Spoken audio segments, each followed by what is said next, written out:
Bila shaka ubuheri wa afya usiku wa leo. Hujambo na karibu popote ulipo Tanzania. Naitwa Alois Nyanda, mwenyekiti mjadala huu The Big Agenda. Iko hapa kuangalia siasa, uhuru na maendeleo. Kazi yako ni kushiriki kadri uwezavyo. Mimi nitasoma maoni yako. Tuko live pia kutoka Ilemela Mwanza kwenye mitandao ya kijamii ambako YouTube kwa jina la Habari Star TV, vile vile pia kwa jina la Habari Star TV kupitia Facebook tuko live pia, na Emmanuel Makuliga anahakikisha shughuli inakwenda kama ilivyopangwa. Asante sana Tanzania, nashukuru sana Jamhuri ya Muungano wa Tanzania kwa kuhakikisha basi mmeketi tayari. Rungu limeshashushwa na Mamlaka ya Mawasiliano Tanzania. Shule ya uongozi Humphrey Polepole imepigwa rungu na kwamba haitaendelea. Kupitia ukurasa wake wa Instagram ameandika na kusema kazi ya mapambano kama haya hayajawahi kushindwa, na amesema wazi Humphrey Polepole kwamba shule ya uongozi imeshafika tamati, akiwa na maana ya kwamba ile utabiri, kwa maana ya utabiri ule ukuu umeshafika hitimisho yake. Kwa hiyo lengo limefikia, kwa hiyo hataenda mahakamani wala hata kata rufaa amesema. Lakini ndio hivyo. Lakini pia kamati ya shughuli ambazo nitakuja kuisema baadaye kidogo. Lakini pia Rais Samia akiwa anafungua kongamano la vyama vingi hapa, la demokrasia ya vyama vingi hapa nchini, amegonga misumari hapo, ambapo imejadiliwa sana wakati ule baada ya kuibuka kwa Zitto Zuberi Kabwe kusema Mbowe aachiwe, na vyama vingine vilisusia mkutano huo, ikiwemo Chama cha Demokrasia na Maendeleo Chadema na ACT NCCR Mageuzi. Wao wamekataa pia kushiriki, na leo tumemwona Mwenezi Simbe akigonga nyundo nyingine kwa Zitto Zuberi Kabwe, na ADC waliokuwa wanaweka misimamo kwamba hawashiriki. Wakati ule nikizungumza na makamu mwenyekiti, wameshiriki na walikuwepo. Vyama vya upinzani vina sura gani hapa nchini Tanzania? Na nitakuwa hapa na watu wawili. Nitakuwa na Albert Faustin.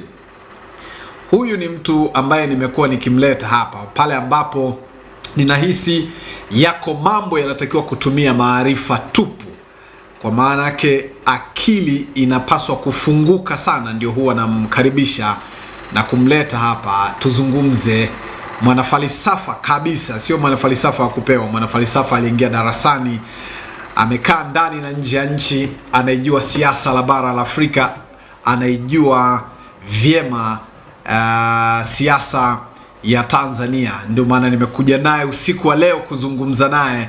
Kama atakuwa anachukua misimamo laini, basi tutasikia usiku wa leo. Vile vile pia naye makamu mwenyekiti kutoka ADC Taifa, Shaban Itutu, very conservative wanasema. Yeye ni mtu mwenye misimamo isiyoyumba. Lakini kwa nini tofauti yao hawa wageni wangu leo? Mmoja ana misimamo isiyoyumba, mwingine ana misimamo isiyo laini vile vile. Kwa hiyo unaweza ukagundua ni watu wawili wenye misimamo isiyotetereka, lakini ni misimamo ambayo inatumia maarifa tupu katika kujadili. Karibu sana ndugu zangu. Nakushukuru sana. Asante sana. Karibu sana. Asante sana. Mungu akutunze. Amina. Nawashukuru sana kwa kuja usiku wa leo. Shiriki maoni haya, tuma kwa nambari ya simu ambayo itawekwa hapo, kisha nitayasoma hapo baadaye. Na baadaye nitakuwa na ujumbe hapa kwenu kujadiliana kuelekea hii sikukuu. Ni heshima kuwakaribisha tena balozi wa Fabu. Niko hapa, sina mashaka na nyinyi. Na sina mashaka na uwezo wenu. Vyama vya upinzani wanaweza kutajwa wengine kama vigeugeu hivi.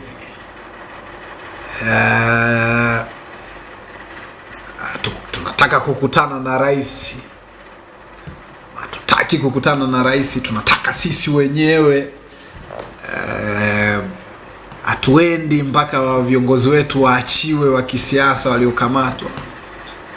Afu bana, tunataka maridhiano. Hizo ni kauli za wanasiasa ambao kutoka vyama vya upinzani. Tunataka maridhiano. Haya, fursa hii hapa, John tujadiliane. wengine wamekimbia, wengine wamekwenda.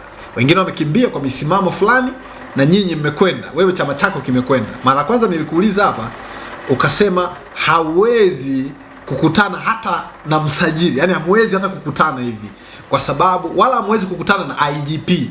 Wewe ulisema maneno haya na ukinibishia nitaacheza kwa sababu nimeandaa. Kama utakavyonibishia nitaweka hapa sasa hivi. Ukasema hamwezi, lakini chama chako kimeenda. Maana yake nini? Kwa nini mnakuwa vigeugeu sana vyama vya upinzani? Shabani Itutu, karibu sana. Asante na kushukuru sana Bwana Nyanda. Kwanza niseme kwa mkutaza wa mkutano uliokuwa umeandaliwa, kimsingi mimi nasema haukuwa mkutano wa majadiliano. Ulikuwa ni mkutano wa rais kwenda kufungua kisha na kuondoka. Kwa sababu pangekuwa na majadiliano, manake tungeona mijadala ya viongozi mbalimbali wakiweka mijadala yao pale. Lakini kama uliona mkutano ulifunguliwa, aliyehoji swali ni mtu mmoja tu anaitwa Zito Zuberi Kabwe. Ndiye aliyohoji swala la Mbowe achiliwe. Kwa ufunguzi ule tu wa mkutano, mimi nasema kama Itutu na kama makamu mwenyekiti wa ADC, ilikuwa haitoshi kwa situation ya nchi iliyopo kwa sasa kufungua tu mkutano na kuondoka. Lakini kwanza ningetaka tuelewe kwamba rais alikaribishwa kama mgeni rasmi. Lakini msajili alisahau kwamba rais ni mjumbe wa Baraza la Vyama Tanzania. Inakuwaje miongoni mwa wajumbe mmoja anakuwa mgeni rasmi kwenye mkutano? Yaani miongoni mwa wajumbe wa Baraza la Vyama Tanzania, Samia ni mjumbe. Kwani alialikwa kama nani pale? Kama mgeni rasmi. Ambaye kwa cheo gani? Kwa cheo cha urais. Lakini ukumbuke Samia ni mjumbe wa Baraza la Vyama Tanzania. Hivi Mama Samia anavyokuwa kwenye mkutano wa Chama cha Mapinduzi, ile kofia ya urais huwa inaondoka au inabaki?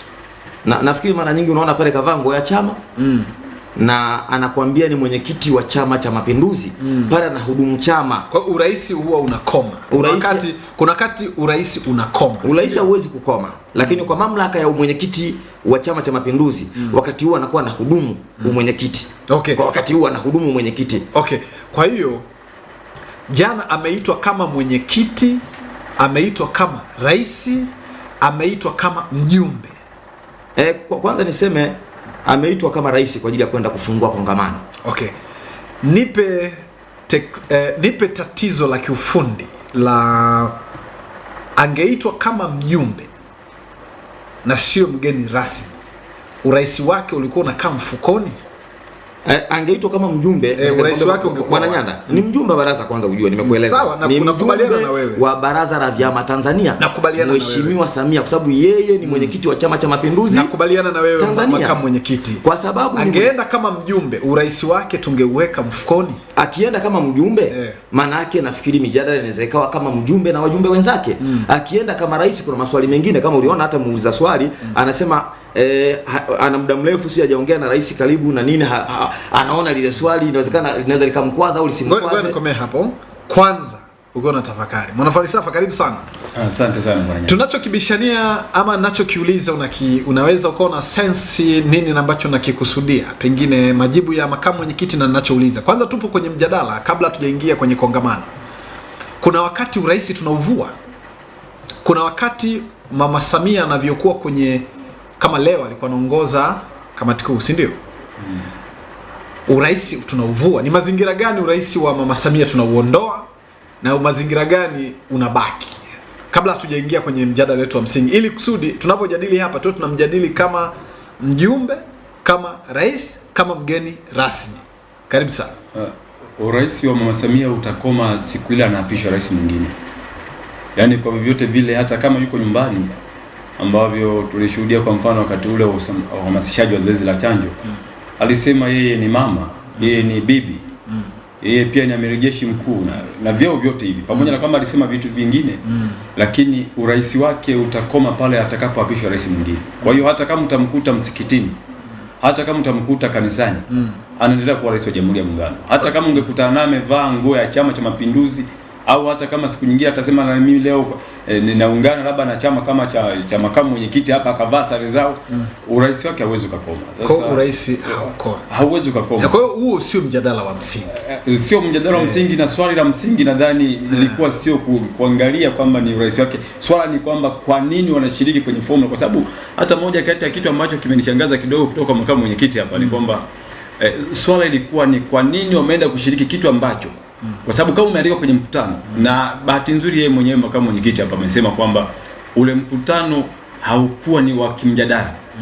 Sasa ni kwamba format ya ule mkutano walienda kuikuta pale kwamba hawakujua. Okay, na nitakuja kwako. Nitaka kwanza kwa maana ya nafasi yako hiyo Bwana Albert nipate ufafanuzi. ADC walijua kwamba anayekwenda kwenye ule mkutano ni rais au mjumbe? Kwanza Nyanda, labda nikuondoe tu shaka ni kwamba sisi tumejua rais amealikwa pale. Amekwenda. Kwa hiyo wakati mnakwenda mlikuwa mnajua rais anakwenda. Rais anakwenda pale. Kwa hiyo hapo usiwe mjadala. Yaani sio mjadala. Ndio maana nataka kusema kwamba kwa nini mlikwenda? Ndio swali langu la msingi sasa. Kwa nini mmekwenda kwenye jambo ambalo mlikuwa mnabishana nalo? Kwamba mnakwenda katika mazingira ambayo mnasema amko huru kisiasa. Mnasema mko jela kisiasa. Au sio? Na mnalalamika kwamba wenzenu CCM wanafanya. Nyinyi mko jela, mnasema mmezuiwa. Mnaitwa na mtu ambaye anaenda kuwa mgeni ambaye pia mnasema ameshiriki kuzuia mikutano ya hadhara. Ametoa tamko kuzuia. Kwa nini mlienda? Kwanza labda Nyanda niseme jambo moja. Mimi anapokwenda mwenyekiti wangu wa chama taifa, Mheshimiwa Hamad Rashid Mohamed, na kaenda na katibu mkuu wangu, na alikwenda pia na makamu kutoka Zanzibar. Kwanza niseme ile kwenda, unajua Hamadi ni mtu ambaye ameshiriki mambo makubwa kwenye swali langu la msingi. Nataka historia ya Hamadi. Nakuja huko. Itutu tukae kwenye focus. Kwa nini mmekwenda? Yaani hatutaki kujua alikwenda secretary, alikwenda nani? Kwa nini ADC mlikwenda?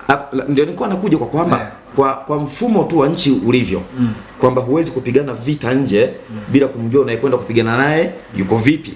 Kwa sisi pale tumekwenda tukijua kwamba unakwenda kwa adui, kujua na silaha zake alizozishika, ili siku moja mkienda vitani unajua kabisa ni bomu gani nao utalitumia ili kwenda kumpiga. Kwa sisi tumekwenda pale kwa maana kwanza moja kubwa, kwanza kwenda kuona wenzetu katika kutuzuia kufanya mijadala ya mikutano wamefikia wapi. Wamefikia wapi? Na kwa bahati mbaya kumbe huo haukuwa mjadala uliokuwa pale. Sababu rais amekomea tukufungua kongamano lile na kuhutubia kidogo na akawa amemaliza, kwa hakuna mjadala uliendelea. Kwamba ni mijadala gani iliendelea ndio umesikia kwamba wanaambiwa watu waandae mijadala ili rais sasa aende akakae na vyama kwa ajili ya mjadala. Kwa mimi nafikiri tunasubiri sasa kwa ajili ya kuandaa mjadala, lakini niseme tu jambo moja kubwa. Nchi haiko mahala pazuri kisiasa. Na nimekuwa nikitoa tu mfano, wenzetu Zanzibar walipata matatizo mwaka 2001 baada ya uchaguzi wa mwaka 2000. Na sipendi sana kwamba na huku bara tuje tuingie kwenye yale matatizo ambayo tulishajifunza kwamba wakati Zanzibar wanapata matatizo ni mambo haya yalianza polepole. Watu kutokuelewana, watu kutotaka kuwa pamoja, watu kuona kwamba hao wengine hawafai, wengine wanafaa. Baada ya uchaguzi wa mwaka 2000 pale Zanzibar ilitokea machafuko. Kama unakumbuka, machafuko yale yalipelekea kupata wakimbizi kwa mara ya kwanza Tanzania. Watu walikimbilia Mombasa shimoni. Watu wengine walikimbilia nchi zingine na wengine walikwenda Somalia kama wakimbizi. Okay, nakuelewa. Na najua swali langu hujalijibu, nitakuja vizuri. Na kuacha kwanza hapo. Nataka kujua kwa nini walishiriki. Swali langu litaondoka hilo. Hamna shida. Wewe nenda Zanzibar, nenda Mombasa, rudi huko, lakini nataka kujua kwa nini mlishiriki kwenye jambo ambalo mnasema amko huru na mmesusia wakati mwingine hamtaki kwenda. Kwa nini mmeshiriki? Katika mazingira ambayo inaonekana kwamba badala kwenda kujadili mazingira ya kisiasa ndio imeibuka mambo ya kina Zitto haya kuomba misamaha. Au sio? Ndio. Kwa hiyo tutakuja hapa. Nilikuwa nataka nimalizie jambo moja kabla haujaenda huku. Nilikuwa nataka kusema kwamba Bwana Nyanda, hili swala la huu mjadala kwamba kwa nini tulikwenda. Kwanza ujue msimamo wa Itutu ni mwingine, msimamo wa mwenyekiti ni mwingine. Hamwezi kuwa na mawazo sawa kwanza kwenye chama. Hilo kwanza ulijue. Kwa mfano mimi ungeniambia Mheshimiwa Itutu nenda, siwezi kwenda kwa sababu unajua mazingira ya kisiasa yako vizuri. Ili niende kwanza. Kwa nini mpaka sasa hivi Shaban Itutu haujajiuzuru? Kwa sababu makamu mwenyekiti wako wa ADC amekwenda, umetaja viongozi wako makatibu hapo wamekwenda, ndio, na wewe haukubaliani na swala la ADC kwenda kwenye ule mchezo. Kwa nini hujajuzuru mpaka sasa? Kwanza binafsi kama kuonyesha uwajibikaji, unakerwa na unachukia. Binafsi kama Itutu nataka nikwambie, sawa, binafsi kama Itutu kwamba kwenye mijadala ambao nilikuwa naiona kabisa kwamba nchi haiko mahali pazuri, na nikaona kabisa inawezekana afya ya mkutano wenyewe inawezekana isiende kule tunakopataka, na mimi nikajua kabisa labda ungekuwa mkutano wa mjadala mpana, kwa sababu hapakuwa na mjadala. Nasema tu jambo la kujiuzuru sio jambo la kujadili hapa. Tunajadili kwa nini wenzangu wamekwenda na kwa nini mimi sikwenda. Msimamo wangu mimi nasema kutokana na yale mazingira. Asante sana. Tunaye mwana saikolojia hapa. Karibu sana. Kupitia maelezo ya Comrade Shabani Itutu, makamu mwenyekiti taifa ADC. Yeye anaona kabisa kwamba kwanza ukimsikiliza anasema wazi hakubaliani hata na chama chake kwenda. Yeye hakubaliani ukimsikiliza. Lakini kujiuzuru ni mtihani kidogo. Kuonyesha uwajibikaji. Kisaikolojia ikoje hii? Kwanza niseme kitu kimoja tu kwamba hata watazamaji wanaotutazama hivi sasa nadhani wanapata jibu moja tu kwamba kusini mwa jangwa la Sahara kumwamini mwanasiasa unatakiwa kwanza, kuna baadhi ya vitu vingine mpaka kwenye mishipa ile ya ufahamu viweze kutoka, kwa sababu kama unaamini katika jambo fulani, bahati nzuri Nyanda anasema mgeni mwenza hapa kwamba amekuja hapa yeye kama yeye japo pia anatumia, nadhani kwenye kipindi hiki anatumia ile kofia ya makamu mwenyekiti. Sasa Nyanda, ukija kuangalia tu kwamba kwa nini kwa mfano watu wamekwenda, kwanza kuna mambo mawili hapo. Kwenye soka labda nitoe tu mfano hivi, kwa mfano kwenye soka unapojadili tu swala la kupiga picha na Messi, kuna mtu ambaye anaweza akasema kwamba mimi siko tayari kupiga picha na Messi kwenye swala tu la soka, kwa sababu kama hata yani unaweza ukapata taswira kama kuna mambo mawili kwamba inawezekana tukawa tunaamini kwamba tuna viongozi ambao wanasimamia haki, lakini shughuli zao za kisiasa wanazozifanya hazina tofauti na mshabiki wa mpira ambaye furaha yake ya kupiga picha na Messi wakati mwingine ni jambo la maana sana kwake. Ndio kama hiki walichokifanya hawa kwamba umekwenda kule, bado wewe mwenyewe unajua kwamba baada hii unachokilalamikia ni tofauti na kile unachoenda ukifanya, alafu mwisho wa siku unapotoka pale ndio unagutuka sasa kama nimefanya makosa. Sasa kwao niseme jambo la kwanza ni kwamba wamefanya kile ambacho mashabiki wa soka wanakifanya, kwenda kupiga picha na Ronaldo, kupiga picha na Fiston Mayele, kupiga picha na Kagere. Kwa hiyo wametimiza hilo la kwanza, lakini jambo jingine ni kwamba kama mtu hujui kwamba uko sehemu gani na kwa majukumu yapi, lazima utafanya hiki. Kwa hiyo unaweza Okay, kwa mtazamo wako vyama hivi kukutana na kwenye ile kongamano, kwanza kuna vyama vimechukua misimamo tofauti. Kuna vyama vimechukua misimamo line vikaenda, kuna misimamo ya wastani na kuna misimamo isiyotikisika. Mfano Chadema wamegoma kabisa kwenda, NCCR Mageuzi wamegoma kabisa kwenda. Naomba kujua mwanafalsafa Albert, madhara yanaweza kujitokeza kwa kundi linaloitwa upinzani kugawanyika sehemu mbili tofauti, kwamba hawa wanataka kwenda na wamekwenda, hawa wanasema hatueni na hawajaenda. Madhara yake ni yapi katika ustawi wa vyama vya upinzani hapa nchini? Kwanza mimi niseme kwamba hivi vyama vinaundwa na falsafa na ilani na itikadi tofauti. Kwa hiyo kwamba ukienda ADC, NCCR, Chadema wanaweza wakawa na agenda moja dhidi ya jambo fulani, lakini wakiwa na mitazamo tofauti. Yaani ile mitazamo kwamba sasa kila mtu ananifanikishaje ni mitazamo tofauti. Na ndio maana unaweza ukashangaa kwamba kwa mfano makamu mwenyekiti hapa wa ADC anasema kwamba wao walikwenda na pale, hata kama anasema kwamba yeye angeulizwa yeye kama yeye, sisi tunachokiangalia pale kwamba sio mtu aliyekwenda. Taasisi kama imekwenda basi hata yeye tunasema kwamba ameshiriki. Kwa hiyo tunaposema kwamba wamekwenda kule, watu hatuangalii kama tunavyosema urais ni taasisi. Kwa hiyo kama chama ni taasisi, huyu ameshiriki. Kwa hiyo kama ameshiriki kule, wakati huo anajua kabisa kama kuna agenda ambazo anajua kwamba haziwezi kwenda kusikilizwa. Kiufupi tu kwamba mwenye agenda ambaye anadhani alijua kabisa kama huu mkutano inawezekana hauna faida kwake, agenda zake akaona kwamba inawezekana zisikilizwe au zisijadiliwe, ni yule aliyekaa nyumbani au aliyekaa akasema kwamba mimi sitashiriki. Kwa kutokushiriki kwake amewasilisha agenda vizuri kuliko hao ambao wameshiriki, baada ya kutoka pale, baada ya kupiga picha wanatoka wanaanza kupiga kelele, wanasema bwana vitu ni vya namna hii. Okay, sasa kwa hiyo Kwa hiyo kusema kwamba vyama labda inaleta taswira gani? Taswira ni ile ile kwamba hivi vyama wakati mwingine inawezekana wananchi wakajenga matumaini makubwa sana, inawezekana kwamba vikawafikisha nchi ya Kanani, badala ya Kanani vikaendelea kuwabakisha pale pale Misri utumwani, na sio tu kwamba wakaendelea kubeba matofali mazito, isipokuwa watakuwa wameongezewa misumari pamoja na chupa. Asante sana. Ninataka baada ya ule mkutano yaliibuka mambo kadha. Jambo lililojadiliwa sana ni baada ya Zitto Kabwe kusema mwenzao hayupo na kwamba wanataka asamehewe ili warudi kufanya siasa za tija, katumia lugha hiyo, kufanya siasa za tija zenye maslahi kwa ajili ya taifa letu. Yako mambo mawili hapo yamezungumzwa. Moja ni mtu kusamehewa na rais akajibu, na pili dhana ya utawala bora na dhana ya kuheshimu mamlaka ya mahakama. Mamlaka ya mahakama, nafasi ya heshima dhidi ya mahakama unaitazama katika sura gani ukizingatia mijadala inayoendelea kwa sasa? Asante. Kwanza nianze kwanza na hili la Zitto Zuberi Kabwe. Tarehe 11 mwezi huu kulikuwa na mechi ya Simba na Yanga. Kazi kubwa ya kumkaba Fiston Mayele ilifanywa na Onyango. Lakini wakati Fiston Mayele anatoka, anafanywa sabu. Anafanywa ile wanaita sabu. Inonga akaamua kuchukua show kwa kuonyesha kwamba yeye ndiye ametimiza yale majukumu. Sasa na akatrend sana, kuonekana kwamba jamaa anafanya vitu vingine. Sasa hii unaweza ukaona tu kwamba katika kazi kubwa ilifanywa na Onyango, imefanywa kazi na Onyango, lakini calculation zilizopigwa na Inonga zikateka. Ndio hivyo. Kwa hiyo nadhani kwa mfano huo tu unaweza ukajua kwamba sasa Inonga ni nani katika hili. Kama maana yake Zitto Kabwe atakuwa Inonga.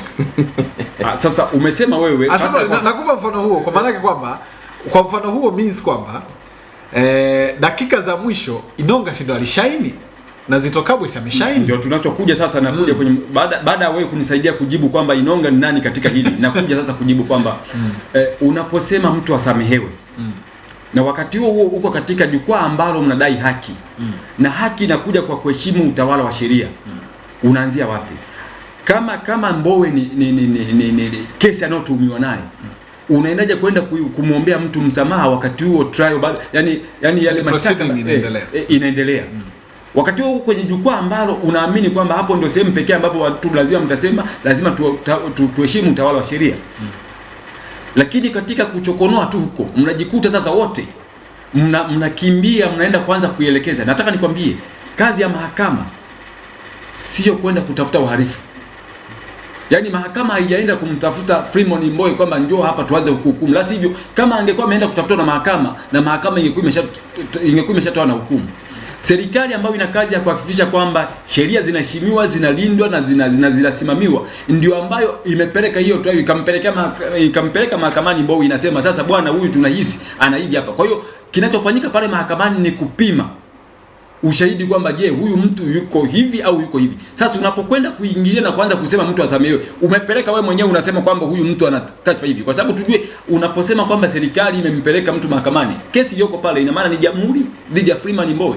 Sasa kama jamhuri na mshtaki na mahakama iko pale kwa ajili ya kusikiliza kama referee kujua kwamba huyu je, yale mashtaka yake ni valid au sio valid, unaenda kusema kwamba sasa huyu mtu asamehewe kipi? Hivi wewe kwa mfano mtu hajafanya kosa lolote, unamsamehe kwa lipi? Okay, nimekuuliza maswali mawili hapo kabla sijaje kwenye hilo. Nimeuliza kwamba pamoja na kwamba sasa sijui kama itakuwa lugha nzuri hii. Pamoja na kwamba vyama vya upinzani vilivyoshiriki vinajaribu kutaka kumshawishi rais kuvunja sheria, kwa sababu huko ni kujaribu kumshawishi rais kutaka kuvunja sheria. Na tumekubaliana sisi kwenye katiba kwamba mahakama ni chombo huru, chombo kinachotafsiri sheria katika kutoa haki za watu, si ndio? Wewe unamtaka rais afanye 1, 2, 3. Uhuru na hadhi, heshima ya mahakama iko wapi sasa? Kwa sababu nimekuuliza swali kwa sababu mara kwanza watu walikuwa wanaheshimu sana kwamba hilo sitaki kuliongelea, liko mahakamani. sasa leo linaongelewa tu bila aibu. Hadhi, heshima na kingo huru wa mahakama unauona katika sura gani? Sura tu ni kwamba kwanza tunataka kutengeneza mazingira kwamba kuna muhimili mwingine una nguvu kuliko muhimili mwingine. Kwa sababu unapomwambia Mheshimiwa Rais kwamba nenda kasamee, kwa mfano wafungwa wakishakuwa upande, kwa mfano upande labda wa mfungwa akishakuwa gerezani, yule yuko upande wa serikali, kwamba sasa serikali kupitia jeshi lake kwa mfano la magereza, huyu mtu anawajibika sasa kwamba kuhakikisha kwamba zile sheria na taratibu za serikali ambazo zimewekwa pale, kama amezivunja basi analazimika huyu mtu kuhakikisha kwamba anaziishi. Na ndio maana rais hata anapotoa msamaha ni kwa sababu huyu mtu tayari amekuwa na hatia. Sasa ukija kwenye swala la msingi ni kwamba tunachotaka kukifanya ni kuonyesha kwamba kuna muhimili mwingine una nguvu kuliko mwingine, kiasi kwamba unaweza kuamrisha kwamba huyu mwachie hata kama bado kesi bado inaendelea au mashtaka bado yanaendelea. Kwa hiyo kiufupi tu ni kwamba tunatengeneza mahakama katika sura gani ya kutaka kudhoofishwa na kuonyesha kwamba ni muhimili ambao hauna nguvu, unaweza ukaendeshwa na muhimili mwingine. Asante sana. Nitakuja nienda kwa Itutu kwenye hilo swali.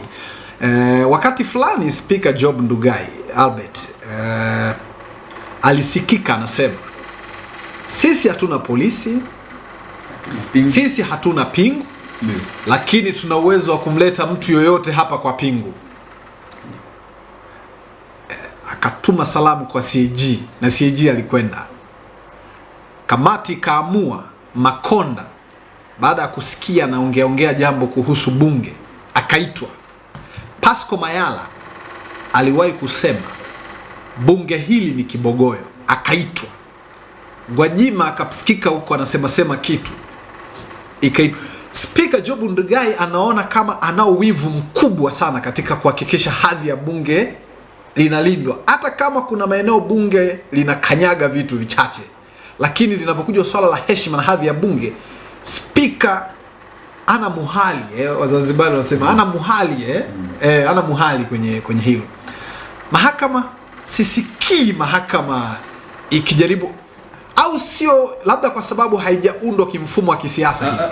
Karibu sana. Labda Nyanda niseme katika hili kwanza, mahakama imeonyesha weledi mkubwa sana. Unajua hakuna, usitegemee mahakama watu kama hao wanaweza wakajitokeza wakasema sasa na wao wanaitisha press, yaani wanaitisha waandishi wa habari wanasema hili limekiukwa. Hapana. Watasubiri utaratibu, kwa sababu bahati nzuri mmoja kati ya chombo ambacho mimi naweza nikasema hata kama kutakuwepo na madhaifu bado kinaendelea kuishi katika utaratibu wake ni mahakama. Sasa inawezekana Ndugai kwa sababu ana jukwaa pamoja na bunge lake la kuweza kusema kuna hiki na hiki. Hawa watu wanafanya kazi kwa vitendo. Na ndio maana kama DPP anaweza akaenda akaondoa kesi, hawezi akamwambia kama sisi tuendelea kumshtaki huyu mtu. Lakini mahakama haiwezi hasa labda tuseme jaji mkuu akajitokeza akaanza kusema hapana, hapa sasa tunadhoofishwa au tunafanya nini. Wao wanao misingi yao, wanajua mpaka wetu unatoka hapa mpaka hapa. Na bahati kwa ni chombo kinachoendeshwa kwa utaratibu. Kinaendeshwa kwa utaratibu, hata kama kuna baadhi ya watu wanadhani kwamba kinaweza kikaingiliwa na utaratibu wake ukavurugwa. Kwa hiyo mimi katika hili kwanza nataka ni sifu ukimya wa mahakama. Sidhani kama unahitaji kuingia katika marumbano ya kutaka kwa nini tunaingiliwa na nini. Hii nadhani inawezekana ikaenda sasa kwa majirani zetu kule ambako unaweza kukuta CAG unamkuta kwa mfano jaji mkuu kama Maraga pale Kenya alikuwa anaitisha naye vikao, anasema hapana, anaita press, anakuja vitu kama hivi. Mimi nadhani wakati anaongea mwanafalsafa Albert Faustin kuhusu swala la Zito, akati anatoa mfano wa Festo Mayele na Inonga pamoja na Onyango. Ninazo taarifa kwamba wewe ni mwana Yanga, kwa hiyo usio na wasiwasi. Kwa hiyo akawa anajaribu kutoa mifano, anaonyesha kwamba ni kama Zitto Kabwe amepitia upepo hivi, kama kapita upepo hivi. Kazi imefanywa na watu wengine, yeye tu akawasaidia kuwa Inonga kana anafanya hivi, kwamba mzee leo huyo hii hapa hamna kitu hapa. Kwa hiyo akaja. Kwenu mnasemaje? Swala la maridhiano, Zitto anaonyesha ni swala la maridhiano. Wengine wanaiona swala la maridhiano kwamba hili ni jukwaa la kisiasa, na amesema ameona bora alisemee kwenye jukwaa la kisiasa. Mashambulizi dhidi yake yanatokana na nini? Kwanza niseme Nyanda, yanatokana na nini? Mtu ambaye anataka mema. Unajua hili swala halijakaa vizuri la Mbowe, kwamba watu wanaangalia namna alivyokamatwa na kesi yenyewe ni ugaidi. Kesi ya ugaidi inaendaje kwenye msamaha na kesi iko mahakamani? Hapo ndio maswali watu wanajiuliza, wapati majibu. Lakini pia alimweleza kabisa Mheshimiwa Rais kwamba swala hili liko mikononi mwako. Watu wanajiuliza, je, swala la mahakama linaweza likaingiliwa na rais kwa sababu ni muhimili mwingine? Hasa haya majibu ambao watu wanajiuliza kwamba inakuwaje swala ambalo liko mahakamani, tayari kesi zinaendelea, kuna mawakili, kuna majaji na kesi wanaendelea kuisikiliza pale, inaenda kuombewa msamaha kwa rais, na rais kwa bahati mbaya, mimi niseme kwa uvunjifu huu wa sheria, akasema kwamba swala hili bado linaongeleka. Yaani swala liko mahakamani lakini rais anakuambia swala hili linaongeleka. Sasa watu unajua wanachojiuliza ni kwamba kama ni kweli ilikuwa ni kesi sahihi, swala linaongelekaje na kesi iko mahakamani? Hukumu haijatoka. Bado majadiliano na minyukano ya mawakili inaendelea. Bado unaona watu wana mashaka na mashahidi wanaopelekwa pale, watu wana mashaka na mwenendo wa kesi unapokwenda. Sisi tuwe makini. Yaani sisi tulikuwa tunajadili hapa pia we have to be very smart. Naam. Yaani sisi pia tusifanye makosa yale naendelea yanayofanywa. Yaani sisi hapa pia tutaonekana hatuna maana. Sawa. Yaani tunasikitika mahakama kuingiliwa na sisi tuiingilie. Sisi kama tunapojaribu kujadiliana ili tukitoka hapa watu huko, waumini wa utawala bora, waumini wa sheria, wa nini, pia na sisi watuheshimu kwamba hatujaribu tena kuzuia, yani kujadili jambo mahakama inaingiliwa na sisi tunaiingilia. Kwa hiyo tuwe makini. Sasa kwa mimi ninachojiuliza ni kwamba hii kesi inaendelea. Ni kwa nini watu hawaiheshimu ile kesi yenyewe iliyoko mahakamani? Hata Mheshimiwa Rais pia, kwa sababu hayuko juu ya katiba, na katiba inasema ninayo hapa kwamba mahakama ni chombo huru, hapashi kuwa tena juu ya ile mahakama ambayo sisi tunaiamini. Na wao wanasema wamepeleka kule kesi mahakamani sababu anayemshtaki Mbowe ni serikali, ni jamhuri. Yaani Mbowe ashtakiwi na mtu, Mbowe anashtakiwa na jamhuri. Lakini upande mwingine wa jamhuri unasema ili swala linaongeleka. Lakini mimi ninachojua katika hali ya kawaida, si nyinyi mtanisaidia, Mali jamaa yule amepindua pale. Hatua ya kwanza akaachia viongozi wa kisiasa waliokuwa wameshikiliwa, au sio? Akawaachia katika dhana ya kutafuta maridhiano hayo. Gambia pale, unakumbuka yule bwana alivyokimbia, alivyokuja Baro nadhani yule, akawaachia watu wengine, akawaachia kwamba endeleeni na utaratibu huu kwa sababu anaamini katika misingi ya sheria. Hata Felix Tshisekedi Kongo pale kuna watu kawaachia kwa sababu anaamini katika misingi. Kuna dhambi gani kwa mfano yakitazama katika maridhiano katika sura hiyo? Zanzibar pale tulikuwa namsikiliza Rais Abeid mstaafu akanazungumza, Rais Karume nadhani wakati alikuwa anazungumza, anasema ilifika wakati wenzao walikamatwa na walikwenda wakapendekeza, waliulizwa, wakaachiwa. Kwa nini tuifikirie katika dhana ya mahakama peke yake kuingiliwa na tusitazame katika sura ya maridhiano? Asante Wanda. Unajua mimi nimekueleza mwanzoni hapa kwamba tunaangalia misingi ya kesi ili kuanzia kwamba utawala huu kama utaenda hivi kwamba mtu anaweza kukamatwa na kesi ambayo watu wanahisi kwamba inawezekana kuna uonevu unafanyika akapelekwa baadaye kwa sababu tu kuna jambo fulani na ukiangalia mitaani watu wanasema hii kesi imekuja baada ya kudai katiba mpya. Ukiangalia mitaani wanaposema watu, na mimi binafsi nasema mahakama itatuambia ndio, na mimi binafsi ungenisikiliza, wewe unaamini maneno ya mtaani na mimi nasema kweli mahakama itatuambia. Mbowe kabla hajadai katiba mpya kwa kasi, unajua katikati pale palinyamaza kidogo, katikati hapa alivyokuja na swala la kudai katiba mpya. Na katiba mpya nataka nikwambie ndugu yangu Nyana, mimi ni kiongozi wa kisiasa, ni mwarobaini kwa Chama cha Mapinduzi. Kwa sababu wanahisi kabisa ikipatikana katiba mpya, ikapatikana tume huru ya uchaguzi, hawabaki. Sasa kwa sababu hawawezi kubaki, watatumia namna yoyote, nguvu yoyote, jambo lolote lile, ili mradi kuzuia kasi ya katiba mpya isipatikane.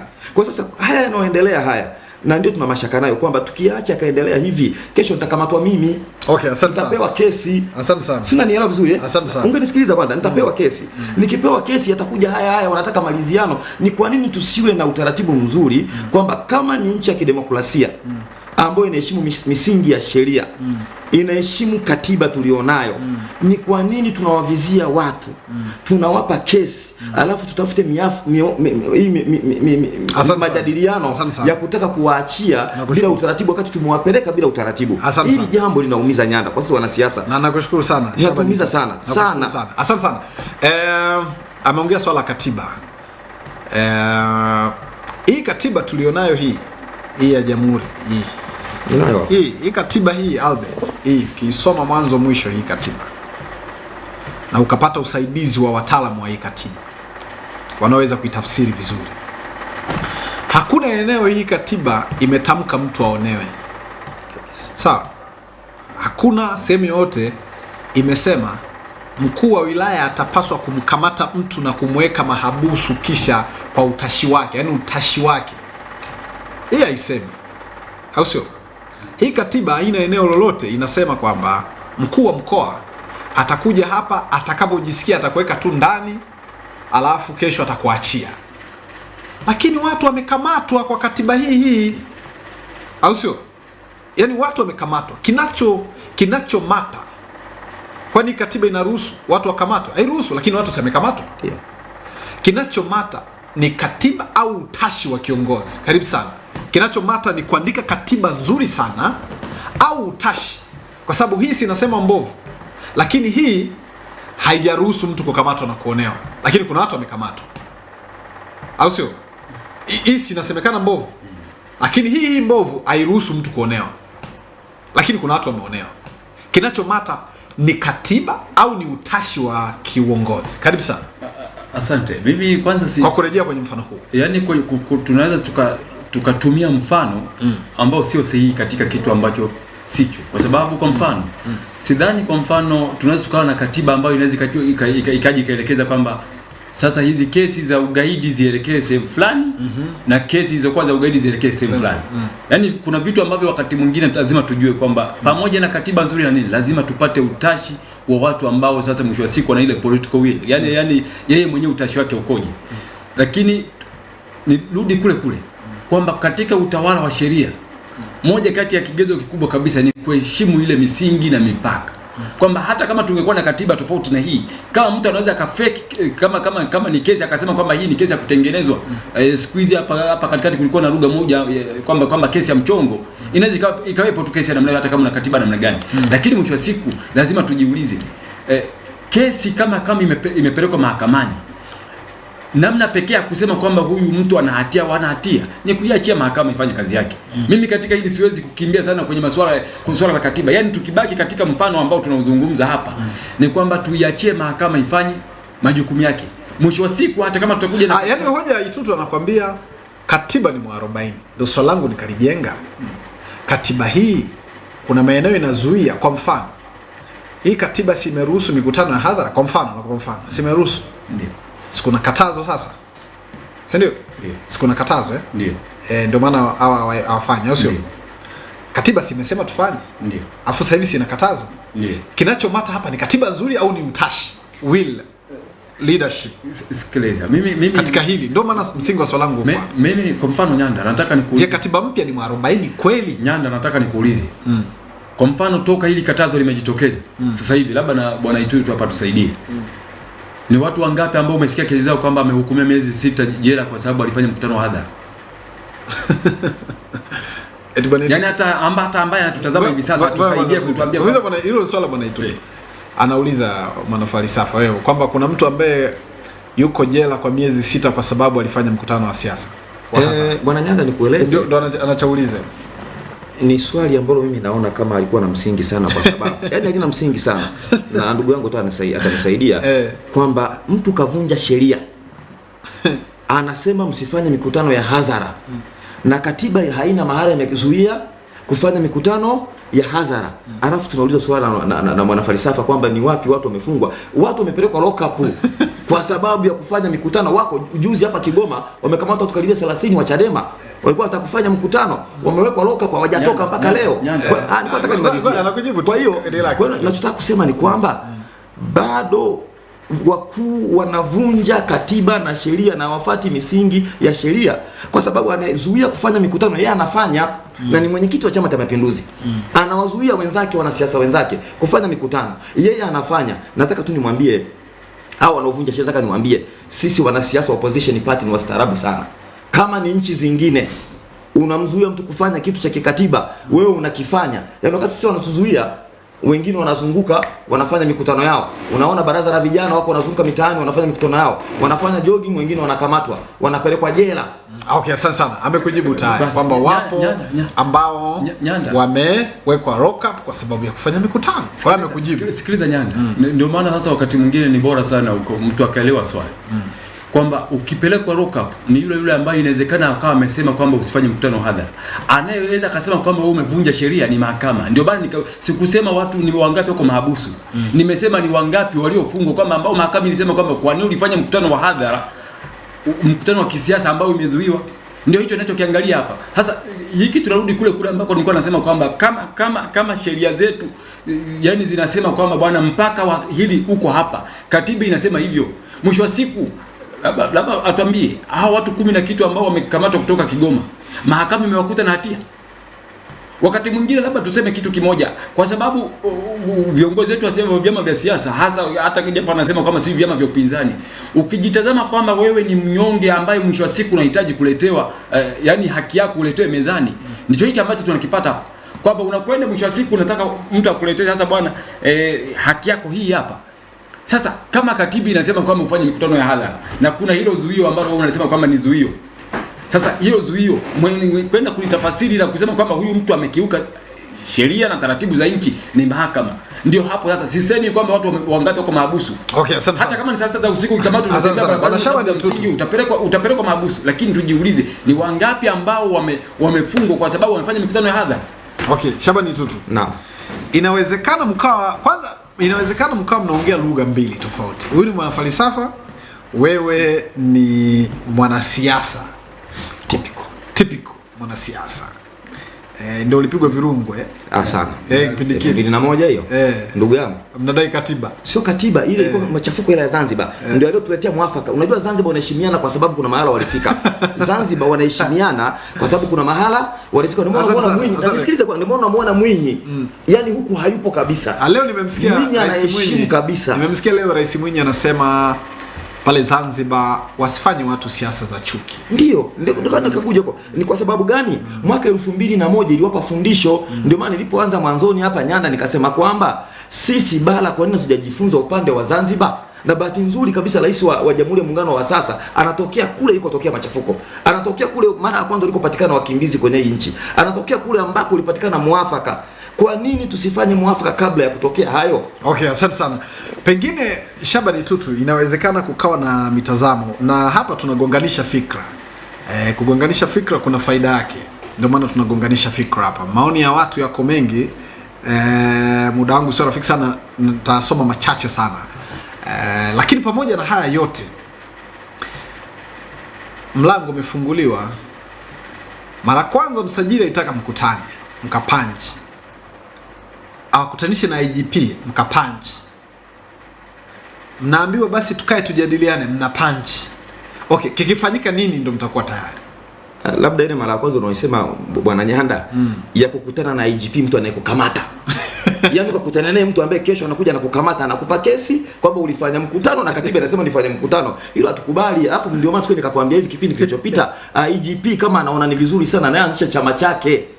Ili awe mwanasiasa kama kwa sababu tukifanya mikutano anapata maelekezo, anatukamata. Angekuwa ni kiongozi mzuri angewaambia tu wale jamani, nimepitia hii katiba yetu ilivyo mzuri. Hakuna mahali inasema ni wakamate wanasiasa wanapotaka kufanya mikutano ya hadhara. Isipokuwa inasema ni wape ulinzi. Na sisi hatutaki kuandika barua ya maombi kwenda kwa IGP. Tunatoa tu taarifa kwa OCD.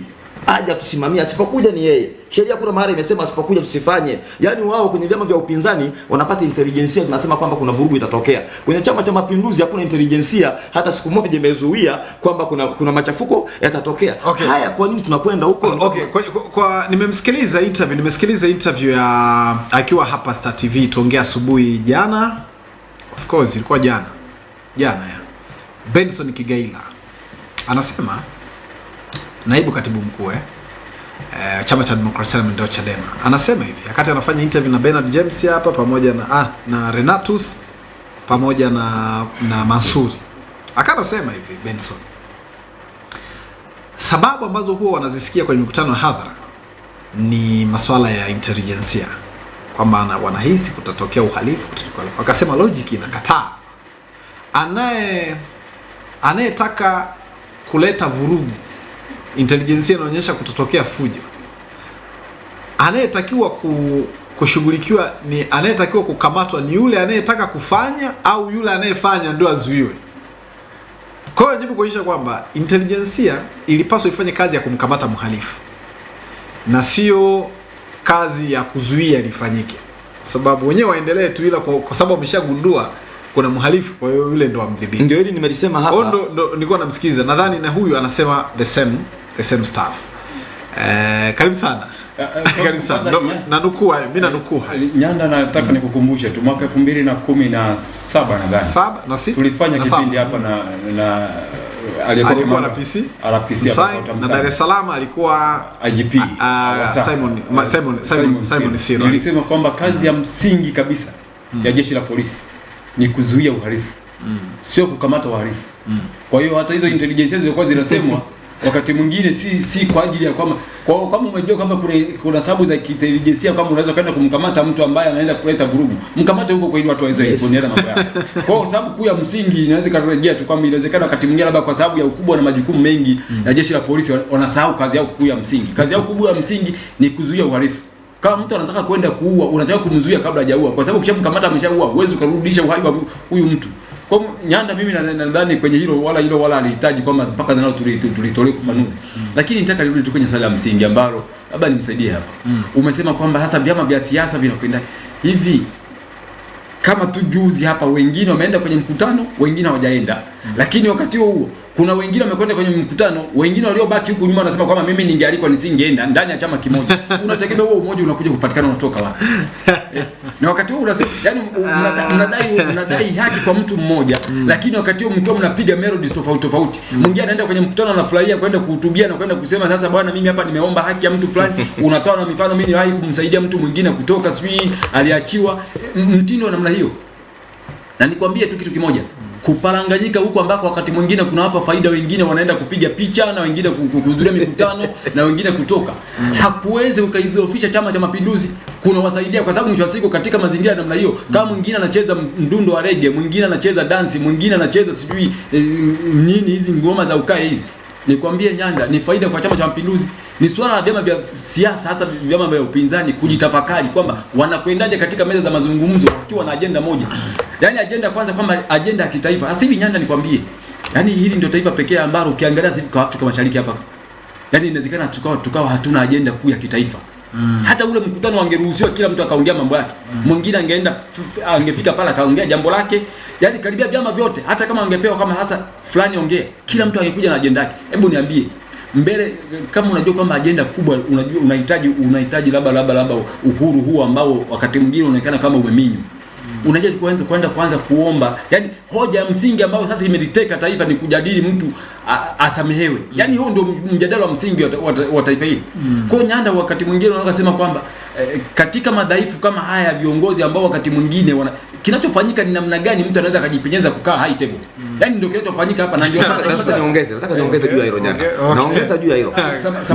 Samahani, utakuja ongeza tu. Bahati nzuri hata umeanza kukubali kwamba hiki tunachokufanya tunawasaidia nyinyi. Kwa hiyo badala ya kwanza kuangalia Chama cha Mapinduzi, mjitafakari kwanza nyinyi. Yani kabla ya kwenda kutubu kwanza lazima uangalie kwamba uangalie nafsi yangu mimi inafika huko.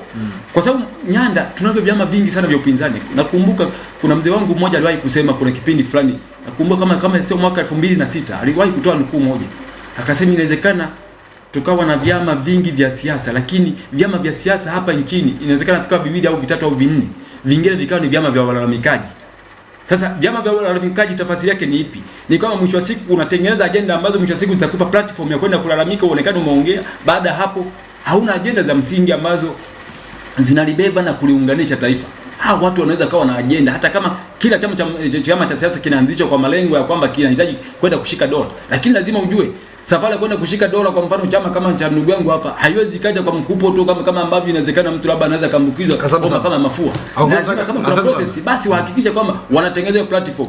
Waungane na wenzao kwa mawazo kwanza na mtazamo, lakini tofauti na hivyo hata mwakani kikao kama hiki lazima kitakuwepo, wengine watasusia, wengine watakwenda.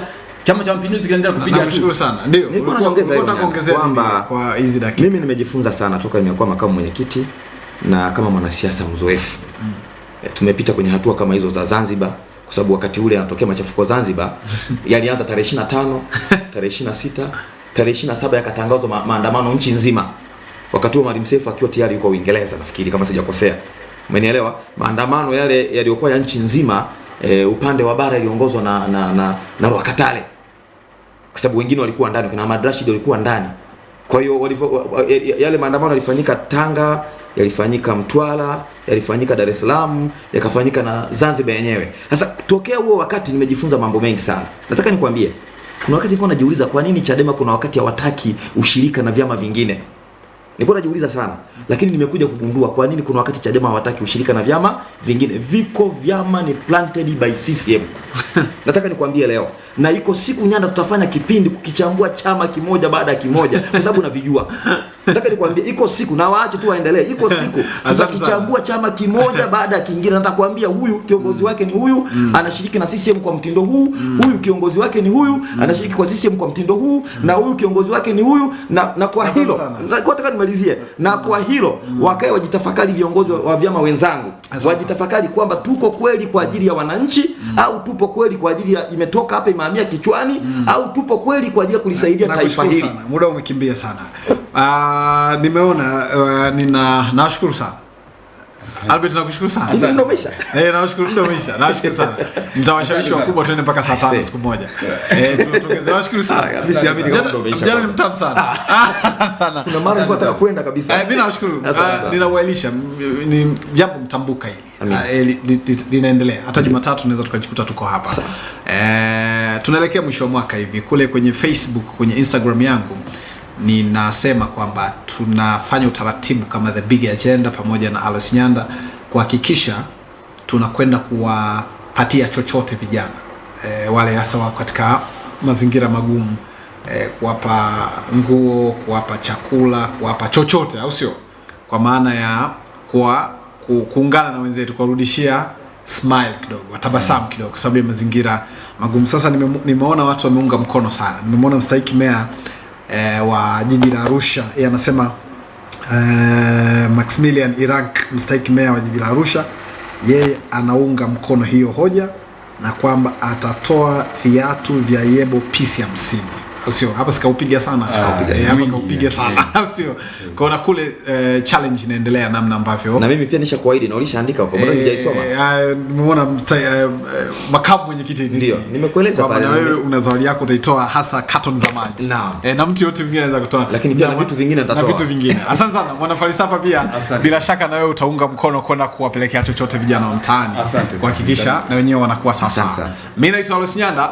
Kwa niaba timu nzima, of course wametoa watu wengi sana. Nimeona wengine wametoa wengi sana ambao siwezi kuwataja wote kwa ujumla, lakini wametoa watu wengi kwenda kuwapa push kama The Big Agenda. Tutaonyesha hiyo clip hapa kwamba sisi tumetoa chochote kuelekea mwisho wa mwaka. Asante sana. Kwa niaba timu nzima, Emmanuel Makuliga amefanya kazi kubwa sana. Nilikuwa na comrade Albert Faustin, mwanafalsafa, lakini Shabani Itutu, makamu mwenyekiti ADC Taifa. Mimi ni Alois Nyanda. Kwa niaba ya timu nzima, basi tukutane wiki ijayo. Asante sana. Nashukuru.